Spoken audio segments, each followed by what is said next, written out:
Producers അസോസിയേഷനെതിരെ സംവിധായകൻ അനുരാജ് മനോഹർ ഈ വർഷം 15 സിനിമകൾ മാത്രമാണ് വിജയകരമെന്ന പ്രൊഡ്യൂസേഴ്സ് അസോസിയേഷന്റെ കണക്കുകൾക്കെതിരെയാണ് അനുരാജ് രംഗത്ത് വന്നത്. തന്റെ ചിത്രമായ നരിവേട്ട ലാഭകരമായ സിനിമയാണ് എന്നും അനുരാജ് പറഞ്ഞു. ആര്യയുണ്ട് വിവരങ്ങൾ നൽകാനായി. ആര്യ, എന്തുകൊണ്ടാണ് പ്രൊഡ്യൂസേഴ്സ് അസോസിയേഷന്റെ കണക്ക് തെറ്റെന്ന് അനുരാജ് മനോഹർ വിശദീകരിക്കുന്നത്? മറ്റു വിശദാംശങ്ങൾ. അജയ്, പ്രൊഡ്യൂസേഴ്സ് അസോസിയേഷൻ പുറത്തുവിട്ട മലയാള സിനിമയുടെ 2025 ലാഭനഷ്ട കണക്കുകളിലെ വിമർശനവുമായിട്ടാണ് ഇപ്പോൾ സംവിധായകൻ അനുരാജ് മനോഹർ രംഗത്ത് വന്നിരിക്കുന്നത്.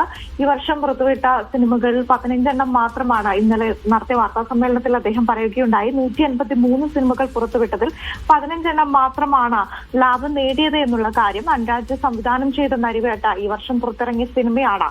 നരിവേട്ട വിജയകരമാണ് എന്നാണ് ഇപ്പോൾ അനുരാജ് പറയുന്നത്. കടുത്ത ഭാഷയിൽ ഇവരെ വിമർശിച്ച് പ്രൊഡ്യൂസേഴ്സ് അസോസിയേഷനെ വിമർശിച്ചുകൊണ്ടാണ് അനുരാജ് ഇപ്പോൾ സമൂഹ മാധ്യമത്തിൽ രംഗത്ത് വന്നിരിക്കുന്നത്. ഈ വിധിയെ, ഈ ഒരു കണക്കിനെ അംഗീകരിക്കാൻ വേണ്ടി ബുദ്ധിമുട്ടാണ്. സിനിമ ഒരു വ്യവസായം കൂടിയാണ്. സിനിമകളെല്ലാം അമ്പേ പരാജയം എന്ന് പറയുന്നതിനെ വിമർശിച്ചുകൊണ്ടാണ് അനുരാജ് ഈ ഒരു സമൂഹ മാധ്യമത്തിലെ പോസ്റ്റ് തന്നെ ആരംഭിക്കുന്നത്. തിന്നുകയുമില്ല, തീറ്റിക്കുകയുമില്ല എന്നുള്ള വിമർശനങ്ങളൊക്കെയാണ് അദ്ദേഹം പറയുന്നത്.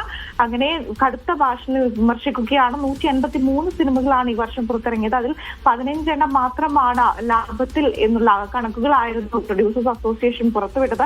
ഈ 15 സിനിമകൾ നരിവേട്ട ഇല്ല എന്നും നരിവേട്ട ലാഭത്തിൽ തന്നെയായിരുന്നു ഉണ്ടായിരുന്നത്, വിജയകരമായ സിനിമയാണ് എന്നുമുള്ള വിമർശനമാണ് അദ്ദേഹം ഉന്നയിക്കുന്നത്.